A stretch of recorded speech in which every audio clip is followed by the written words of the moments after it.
started. So we've been composting smaller levels down here, but we have a larger site with a pending application with DEP for a larger commercial site in Surrey, which we have. It's land that we have leased from Blue Hill Heritage Trust. So do you collect from the community, or you'll tell us about that? Yes. Well, okay. so at this point, the arrangement with the town of Stonington is they only want food scraps from the town of Stonington at this point, which is fair enough. And so we're cheating a little bit. We've brought in some example food scraps today so that we can build this pile. But the ultimate goal is to have community drop-off points where you can swap buckets for clean buckets. And then secondary to that is the other goal is to have drop stations at every transfer station so that you can bring your own bucket from home and dump at the transfer station when you bring your other waste. And just like veggies, or do you take meat also? Everything will Everything. take. Yeah. Oh, meat too? Yeah. Yes. Because it's hot, it'll be hot. Yes. Yeah. No seafood waste yet, but the seafood waste at Deer Isle is a particular. There's lots and lots of crab waste that goes to the Deer Isle transfer station. Right. That's a big goal up for us is to handle that. Yeah, we're getting a special license for that we've applied for. Requires a lot of management. Right. So we don't have to buy from Coast to Maine. That's right. Buy from Yes. you. Well, we were just talking about this morning. We were talking about plastic and plastic waste, and we're at that time of year now where every hardware store's gotten their 10, Pallets, 15 right. pallets of organic soil amendments that are wrapped in virgin plastic that will then just be thrown away. Right. And so when we do have finished compost, we will deliver by the truckload or sell to you in 5-gallon buckets that are going to be the same repurposed 5-gallon buckets we're using to collect food scraps. Or you bring your own. Yes, exactly. You bring your own wheelbarrow or vessel or... Yeah, we'll fill you up. Mm-hmm. Either way. Backpack. Right. Yeah. Well, there's a Google group with, I don't know, probably 100 other compost companies all over the country that it's been so helpful and so inspiring, but they cover everything. How do you wash your buckets? How many wood chips are you using? Right. But there's a thread in that Google group that's all about packaging. There are people trying to reuse grain bags, and there are people that have gotten bag sewing machines so that they can stitch up old bags. I think the compost community as a whole is trying to avoid new plastic, and there's lots of people trying to figure out solutions. So another option we have is Strong Brewing has offered. We've been using our recycled billboard. I don't know if you can see that guy's face. Oh, I love it. I'm looking in. I I think he's a personal injury lawyer in LA. I thought it was a politician. You really should take a picture of that and send it to him. So Yeah, right. Your face is on that mouth too. Yeah. So as you can see, the majority of this pile is wood chips, wood shavings. It's about 1/3 mouse poop, mouse pee, and some mouse food. So you see some larger pellets in there. That is actually mouse food. We actually don't know what that's made of, but I'm assuming it's grain-based. yeah. We haven't explored that yet. So this pile's we've brought this over around the holidays. And it's been covered for most of the winter. And yeah, anyway. But the way we'll be composting in Surrey is in windrows, which take up a lot of space. And so in an effort to really kind of condense our footprint here, one of the guys from the Department of Environmental Protection mentioned that they had done a pilot program like this on Vinyl Haven, where they were using reused bait containers to compost in what's called an in-vessel system. And then the other category for this is ASP, which is an aerated static pile. So instead of turning it manually for 15 seconds once an hour right now, we're blowing enough air into the pile to take all of the existing air and exchange it. We're looking for like 30 air exchanges an hour. Yes, but so we're entirely off grid here. We've got no electrical hookup. But so we've got a couple solar panels that are connected to a battery and an inverter and a timer. And so the timer's controlling a blower which you can all come over and see, is intended to be used for a bounce house, like an inflatable kids bounce house, like you would rent for a party. With one solar panel, one battery. That solar panel arrived broken. We'd ordered it from Northern Tool, and so we called them and they said, well, don't even send it back, we'll send you another one. And then the second one is the one that blew over. Yeah. Anyway, in researching online, they've been coated with an epoxy resin, and we're still getting, I mean, like a 95% efficiency out of them. So they're still working, which is great. And then we quickly figured out as well that we needed a second battery in order to do what we're doing. We learned a lot about amps and volts, which neither of us knew very much about when we started. He definitely knows more than I do about it. I let him take that role. But so ultimately, this system can accommodate up to 8 bait containers, and the blower blows through this pipe. We've got some valves here so that we can shut off independent bait boxes as we need. But so the one here, which we'll dig into later, but this one is hot. This one's actively going. It's been here since, I guess we built it on February 12th. But it was cold and not very active for a few weeks. Yes, and so because this is the first pile we've done with this system, there's definitely been a learning curve. Do we turn the fan on more? Do we turn the fan off? You know, do we run the fan more or less? Do we need to turn it? Yeah, we had some gray days where when we only had one battery, we weren't getting enough power to turn the blower on. And anyway, it's been a learning curve, but I think we've gotten there. Yeah. Is that just to keep it aerobic? I mean, Yeah. is that okay? Yes, yes, exactly. Well, and I'll reset the inverter here, and it'll kick on. Get back. It's I don't you'll think see a it'll little blow steam, me and away. the smell's really been fairly mild. Well, we're wearing masks. We can't. Yeah, I smell guess. it. Right. Oh, here, let me.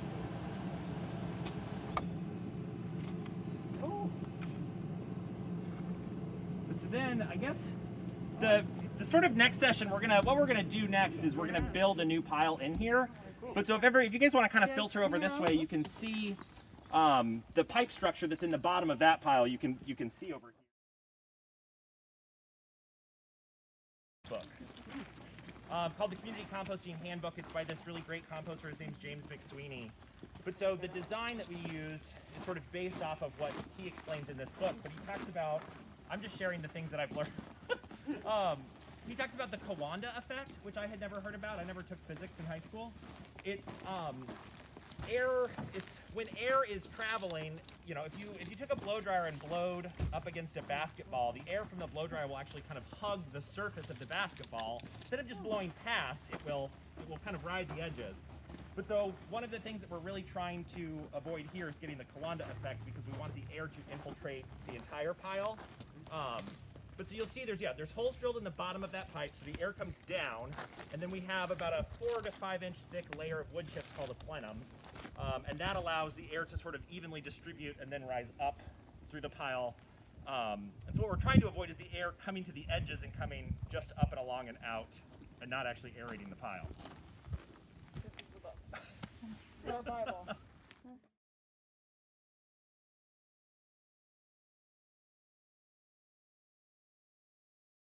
If we were really hot and knew what we were doing in February, we would have, I think this front one would be finished by now. And we'd be curing it.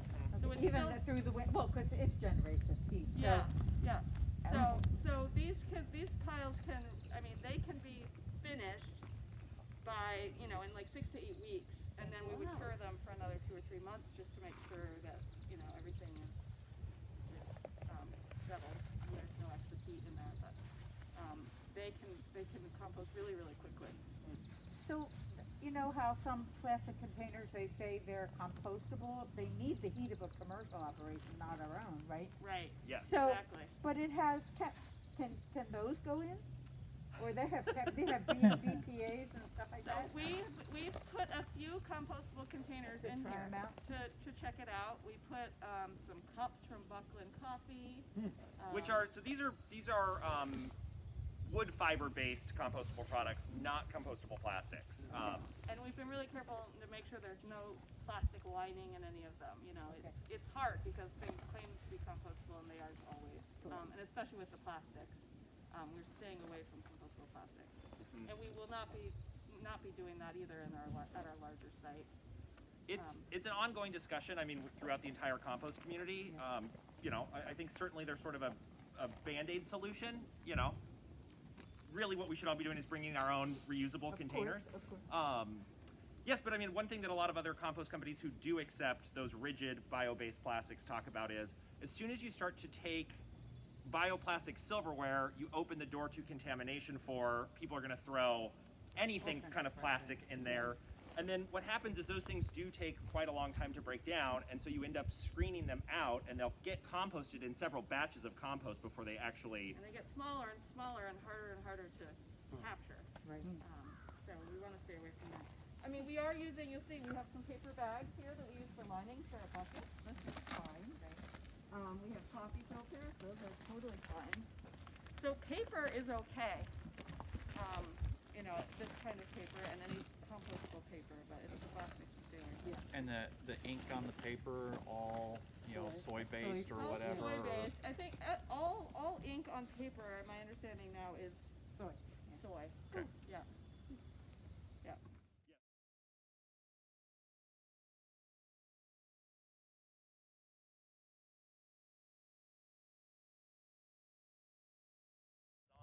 Layering it too much, because then you can end up with, if you end up with a layer of really dense particle size, it can really reduce the airflow. Just messed up the rock. Oh, that's That's his job, not Hey, mine. you compost people. Yeah. You should have steps in there. We talked about it, but we just have him. So. Okay. I've only fallen once. It's Yeah, that's true.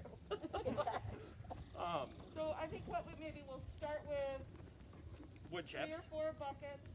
Well, yeah, we'll do the wood chips. We'll finish up the wood chips, and then 3 or 4 buckets of mouse bedding, 2 buckets here, and sort of alternate between. We have a total of 22 buckets of mouse bedding over there, and we have 6 more buckets of chips. No, we have 8 more buckets of chips. We'll put 6 more on the bottom here. Reason to avoid these bio-based plastics is anytime once you introduce bioplastics, you are no longer eligible for approved for organic use. And I think we've kind of talked about, I think long-term, you know, we'll have more of there might be more of a utility landscape compost blend that, you know what I mean, that's maybe not as refined as compost that you would want to use for your vegetables, but that would still be great for, you know, I don't know, an orchard or a lawn or landscaping. And so, yeah, I mean, maybe at some point bio-based plastics, but that would be a secondary product. So, yeah. Well, and this is where, you know, humane extension is really great. There are, you know, there's several places that we can send finished compost to be lab tested before we sell it to the public. And so that's, you know, that's kind of the biggest catch-all is we will have to send things off to a lab and have it tested regularly to monitor for any of those things. Right. You Yeah, know. we'll also be testing for salmonella. Do you have plans on, you know, reducing the crab shells down, crushing them at all, just Yeah. for more surface area? We gotta wait till we have a tractor is the... Okay. So ideally we'd have some way to grind them up, but grinders are very expensive. So our plan is to lay them out on the paved compost pad and run them over with the skid steer. Nice. Do you have volunteers to do that? Here's one. Okay. And how are you getting your funding? Kate's a Sorry, what was whiz. that question? Kate's a whiz. Kate's gotten a really great grant from the Department of Environmental Protection funding. that's helping with some of it. And then, yes, Kate's funding the startup of the business as well. Well, so actually the Stonington Lobster Co-op donated all these bait bins because, as you can see, they've all been labeled junk. Right. And the co-op actually has to pay the dump to dispose of these. So co-op said if you'll take them for free, that's great. You can have them. Okay.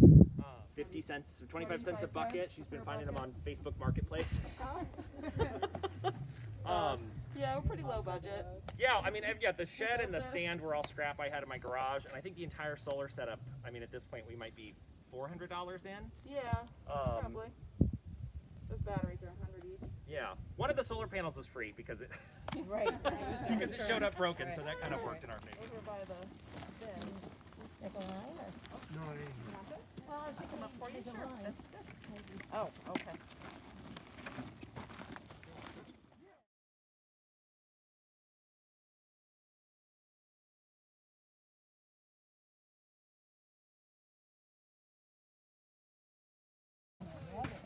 Going in, closer to your collar. Yes, please, Yeah. that's great.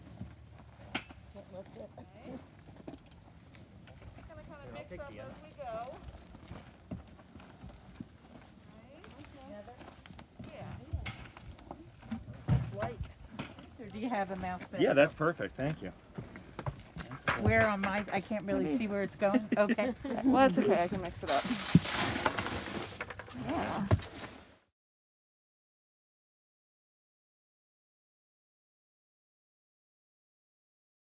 Okay, well, that's pretty good. How many more fruits do we have? Ooh, some grain. This is some grain from Strong Brewing. This is, I guess a mouse got into it and they weren't willing to make beer with That's good. mousy grain. Probably a good thing. Reassuring. These are going to be interesting to see how long these take. I know those leeks are, this is a pretty fibrous part of the plant too. That one's nice and ripe. So is that grain considered brown matter or green? It's a little bit of both, because it will soak up water. Ooh, and that's some. That's Oh, that's got some horse from the other day left in it. well, and that's I think that's carnitas. Is the preparation there. You know, rainstorms happening, we could cover it up, for instance. Sometimes, sort of depends. Oops, here's some. No drainage holes in the bottom? Wean, discard. Yeah, so the way we test for that is really just doing a hand test, squeezing it, and if water seeps out between our fingers, it's a little too wet. So it needs to sort of hold its shape. So That's what do you do if perfect. it's too wet? Add more air. Yeah. Add more air. Okay, yeah. It dries out. So you need poop? Yeah, bring it on. That's great. I've got 3 more buckets of food, so we'll be.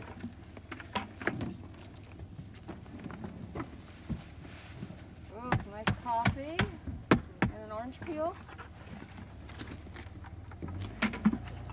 This one's fairly some liquid in it. Yeah. Distribute that moisture.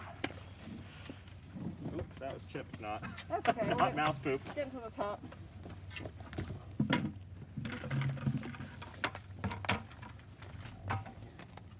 Now that? Oh, there's Yeah, one. one more. Wow, it's funny. It's not as full as we. Right. I've got a few more mouse over there. Recipe, right? So your wood chips come from Farrell? We got these from a friend in Penobscot. I'm on Farrell's waiting list. Yeah. To get We chips. get the cheapest chips, which was free. So. Well, Farrell will deliver chips, but he only wants to deliver them right when the truck's full. He's not gonna, he's not gonna fill the truck from the tractor, and then. So I've been waiting for him to have a job where he has a full truck to come dump down here. So that looks pretty good. We got a little Paper. pink stuff in there. Let's take that. Shovel. And the biologic activity that you want Oh. at a certain temperature, those those organisms will die off, and the Yeah. compost process can stall. Yeah, it can really slow you down if it gets too hot. So it's getting that sort of 130 to 150 zone is ideal. You said 3-to-1 mix on mouse poo to veggies? Yeah, Okay. plus the chips. Okay. Yeah, so it's kind of like a 4-to-1 mix if you include chips with the mouse turd. Yeah, and I mean another thing to think about is particle size. Right. Right, Yep. you know, the chips and the mouse bedding both allow for little tiny pockets of air throughout the pile, which helps keep those organisms living and keeps things cooking as well. That's one concern with like the coffee grounds are so fine. You really want to get those mixed in with something that's a little bit bigger, so you don't end up with really dense pockets and no air. So these chips, like these will probably not compost in this pile. We'll have to reuse them in another, and they'll eventually break down. But the expectation is that these are used more for creating air pockets within the pile to allow airflow air to move through the pile, and eventually it'll break down. But that could be 3 piles from now. Will With you just 3 bigger sift pieces. it all? We will. At the larger site, yes.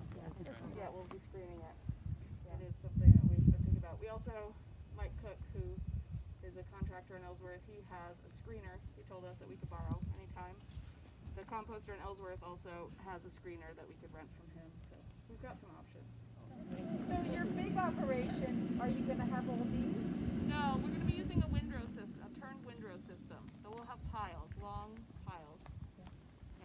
about 6 feet tall, 8 feet wide, 100 feet long.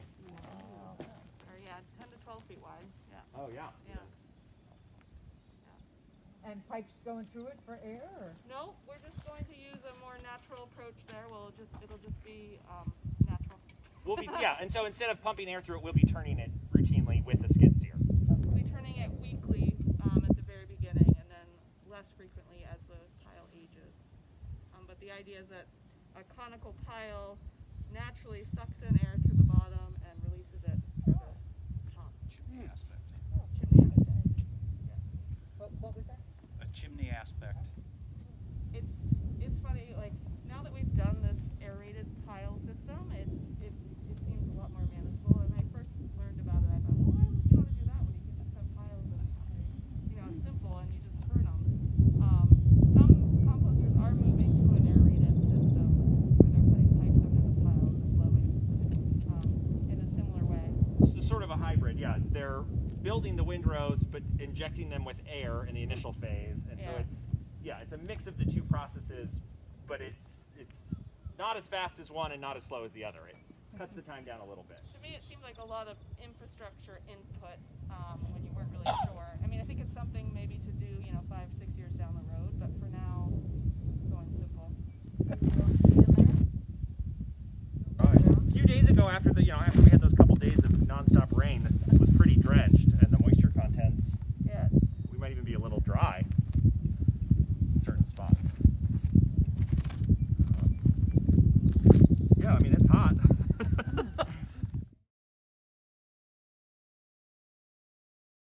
And so easy, it's a low-tech solution. We don't need new technology, just managing nature basically, and creating really good compost that, of course, we all have soil that's not so great around here, most of us do. So. Yeah, 1 inch worth. Yeah. So- And the inch isn't that great. Yeah, exactly. I don't even have That's not soil. a It's good just Exactly. I live on a rock, so I use everything I can get. Yeah. So will this season be your first season to trial the compost in the garden? Yeah, I have some at my mom's house that is curing right now, which I will be trialing. Yeah. Great. And then hopefully we'll have some for sale by late fall. We'll see. And then next spring will be full on. Well, and that's one thing too that's already excited is, Kate kind of put Chickadee out there into the universe, and then was kind of very soon after inundated with emails about, do you have compost to buy yet? Like, there's the market for finished compost is certainly out there. That's, I think, the most common email we get is, Yeah. do you have any ready? I buy it? need 10 yards right now. Right. Yeah. Or 50 or yeah. Yeah. Yeah. A lot of local farmers are excited for a local compost source. Yeah, so we are designing the proposed site in Surrey to produce up to 1,000 finished yards of composting. Wow. So It was including, That's all? seafood. Come on, there's more space. yeah, we